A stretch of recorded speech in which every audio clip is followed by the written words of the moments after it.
तो विलोपन विधि क्या होते हैं, आइए आज की इस वीडियो में हम सीखते हैं कैसे विलोपन विधि से दो चर वाले रैखिक समीकरण को सोल्व करके इसमें से x और y का मान ज्ञात किया जाता है।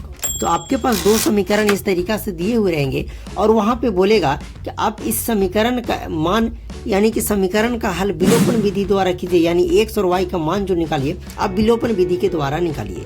सो ये बहुत ज़्यादा इंपॉर्टेंट मेथड है। आप क्लास 10th में तो ये 3 से 4 नंबर के आपके एग्जाम में पूछते हैं, चाहे विलोपन विधि पूछ दे, प्रतिस्थापन, वज्र गुणा, ग्राफ, ये इस तरीके से 4-5 इसके मेथड होते हैं, किसी से आपको पूछ सकते हैं। तो पांचों मेथड को मैं सीखूंगा, आपको सिखाऊंगा, लेकिन सबसे पहले हम जो सीखेंगे वो है विलोपन विधि। तो आपको इस तरीके से दो समीकरण देंगे, दोनों समीकरण को आपको लिख लेना है बुक में से अगर देगा तो। अब यहाँ पे आपको लिख देना ऊपर में पहले हल, अगर मान लिया जाए कि एग्जाम में आ गया तो हम इसको लिख देंगे हल। ओके, अब हल लिखने के बाद जो दोनों समीकरण रहेंगे उसको उतार देना है। तो समीकरण ये उतार दिए दोनों को और दोनों को नाम दे देना, ये पहले है तो इसको पहला समीकरण, ये दूसरा है तो इसको दूसरा समीकरण। अब इसका ये हम बेसिक पार्ट में चलते हैं कि इसको बेसिक से पहले क्या होगा, तब तो पहले बेसिक समझेंगे तब ना इस समीकरण को आप बना पाइएगा। बिल्कुल। तो देखिए विलोपन विधि में क्या रहता है कि जैसे यहाँ पे x टर्म ऊपर नीचे भी है और y भी ऊपर नीचे है, तो आप पहला स्टेप में किसी एक को विलुप्त करना है आपको, मतलब यहाँ से x को हटा देना है या फिर y को हटा देना है। अच्छा, हटेगा कैसे? तो यहाँ पे नंबर आपको देखना पड़ेगा। जैसे यहाँ पे x है तो x के आगे कुछ नहीं, मतलब 1 है, और यहाँ पे x के आगे कितने हैं, 2 है। ओके, आ रहा है समझ में ना। अब यहाँ पे अगर हमें y को विलुप्त करना रहे तो देख रहे कि y के आगे 3 है और यहाँ y के आगे -2 है। तो मान लिया जाए कि आप x को विलुप्त कीजिएगा तो दोनों जगह के, जैसे यहाँ पे 2 है तो यहाँ पे भी आपको 2 आएगा, तभी आप x को हटा सकते हैं। या यहाँ पे y को हटाना है तो जैसे इसके आगे 3 है तो इसके आगे भी 3 रहता तो हम इसको हटा सकते थे। आई होप कि आपको समझ में ये आ गया होगा कि हम किसी को कब हटा सकते हैं। अब जैसे मान लिया जाए कि ऊपर में मान लिया जाए 3 है और नीचे में मान लिया जाए 2 है। देखिए जैसे ऊपर में 3 है और नीचे मान लिया जाए 2 है। अब हमें दोनों को हटा, दोनों में को सेम करना है, तो हमें क्या करना होगा ऐसी चीज कि दोनों ऊपर नीचे वाला सेम हो जाए। तो देखिए क्या करना होगा, ये जो नीचे वाला है उसको आप ऊपर में गुना कर दीजिए और जो ऊपर वाला था 3 उसको नीचे में गुना कर दीजिए। अब जब ये दोनों को गुना कीजिएगा तो 3 दूना 6, यानी कि दोनों अब जाकर बराबर हो जाएगा। आई होप कि आपको समझ में आ रहा होगा। जैसे अगर मान लीजिए हम यहाँ को x को यहाँ बराबर करते तो यहाँ x के आगे 1 है और यहाँ x के आगे 2 है, तो मतलब ऊपर हम 2 से गुना करते और नीचे 1 से गुना करते, तब जाकर हमारा बराबर हो जाता। ओके, अब ये भी हो गया। अब देखिए चलिए हम यहाँ पे इस समीकरण में कुछ चेंजेस करते हैं, तभी थोड़ा सा आपको समझ में आएगा ना। तो यहाँ चलिए ये भी प्लस में है, यहाँ से देखिएगा क्या चेंज हुआ। अब आप बताइए हम x वाले को बराबर करें या y वाले को बराबर करें। तो देखिए अब दोनों में किसी को बराबर कीजिए, कोई मैटर नहीं करता, आंसर आपका सेम आएगा। तो देखिए अगर हम x वाले को बराबर करें तो ऊपर 2 से गुना करना पड़ेगा और नीचे 1 से, यानी आसान पड़ेगा। तो आप यहाँ गुना कर दीजिए। देखिए समीकरण 1 में आप गुना कीजिएगा 2 से कर दिए, और समीकरण 2 में आप गुना कीजिएगा 1 से, तो आप 1 से नहीं भी गुना कीजिएगा तो कोई फर्क नहीं पड़ेगा। ओके, अब यहाँ जब हो गया तो अब आपको लिखना है कि समीकरण 1 एवं 2 में गुना करने पर, या लिख सकते हैं सीधा आसान भाषा में, गुना करने पर। बस इसी स्टेप से आपको एग्जाम में बनाने हैं। तो गुना करने पर, तो जब हम गुना करेंगे तो क्या होगा, तो 2 से आपको सम में गुना करना है। तो जब 2 में 1 से गुना करेंगे 2x हो जाएगा, प्लस है तो प्लस। 3y में जब 2 से गुना करेंगे तो 2 तिया 6y हो जाएगा, बराबर 2 को 6 से करेंगे 2 6 के 12 हो जाएगा। आ रहा है समझ में। अब 1 से इसमें गुना करेंगे तो कोई चेंजेस नहीं होगा। 2x plus 2y is equal to 12। पहले से 12 है तो पहले से 12 हो जाएगा। ओके, ये देखिए 1 को 12 में अगर 1 से गुना करेंगे, यानी 1 से गुना करेंगे तो इसमें कोई फर्क ही नहीं पड़ेगा। अब एक आपको लाइन खींच देना है। अब यहाँ पे आपको ऊपर नहीं, आपको नीचे देखना है कि जब हम जिसको बराबर किए, जैसे ये 2x किस चीज में है तो कुछ चिन्ह रहे तो ये प्लस में है, और ये भी 2x प्लस में है, तो 2 2 4x हो जाएगा। तब ऐसा स्थिति में आपको सबका चिन्ह नीचे वाले का चेंज करना है। तो 2x प्लस में है तो माइनस में हो जाएगा, ये 2y प्लस में है तो माइनस में हो जाएगा, ये 12 प्लस में है तो अब माइनस में हो गया। आ गई समझ में? बिल्कुल।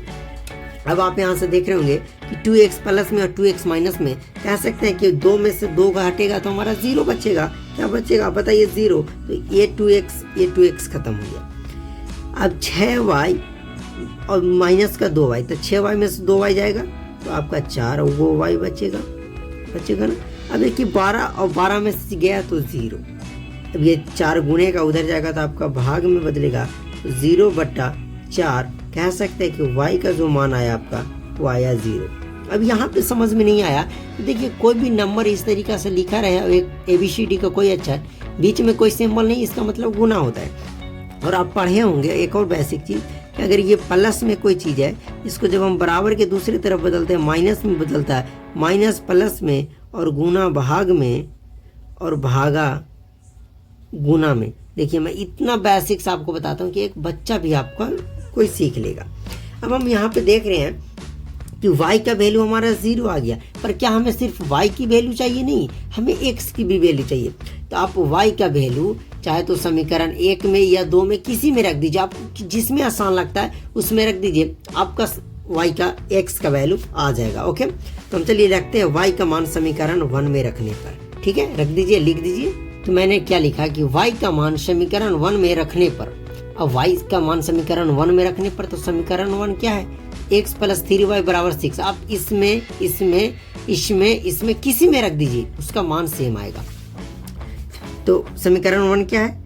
x + 3y = 6, यही है ना। अब हमें जहाँ पे भी y दिखेगा उसकी मान हमें 0 रखनी है। ओके, आ रहा है ना बात समझ में? तो अब हम 1 से तो 1 से रखेंगे +3।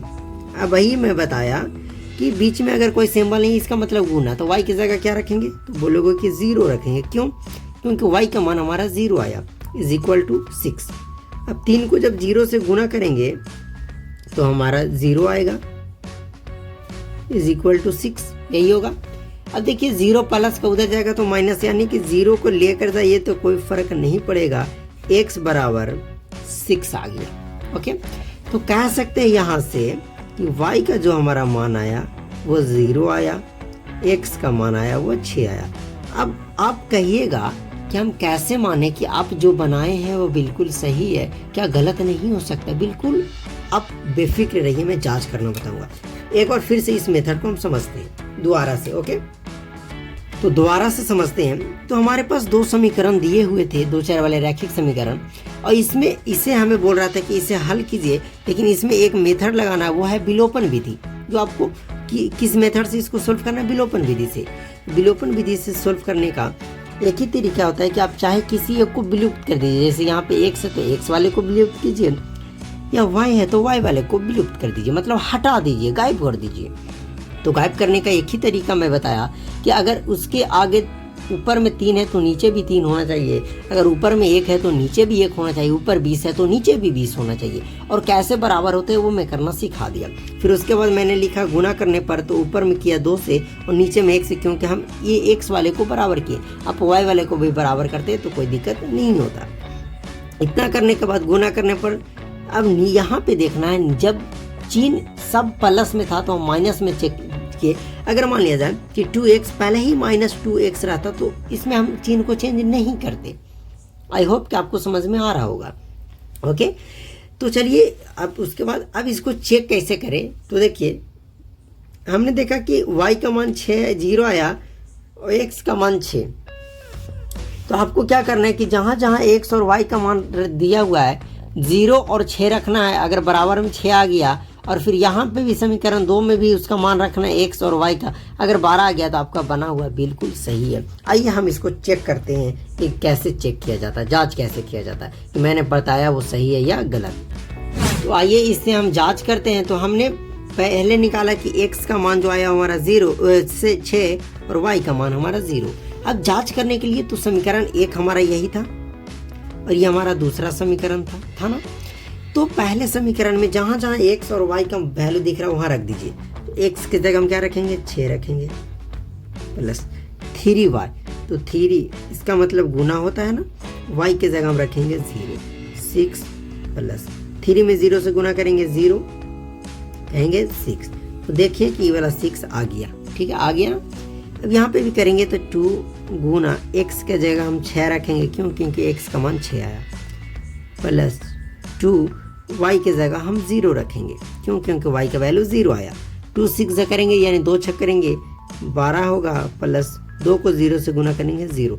ये तो पता है ना कि किसी भी नंबर में अगर हम 0 से गुना करते हैं तो 0 आता है, तो 12 में 0 जोड़ेंगे तो 12 आएगा। तो देख रहे हैं कि इसके बराबर भी आ गई है, मतलब कि हमारा बना हुआ बिल्कुल समीकरण सही है। 2 4 वाले रैखिक समीकरण का जो मान हम निकाले बिल्कुल सही है। देखिए बार बार ये चूटा पता नहीं क्यों आ रहा है। ओके मेरे साथियों, तो शेर अब एक ऐसे स्टूडेंट बनिए कि एक बार चीज़ों को सीख लीजिए, 10 बार रिवीजन कीजिए, भूलना नहीं है।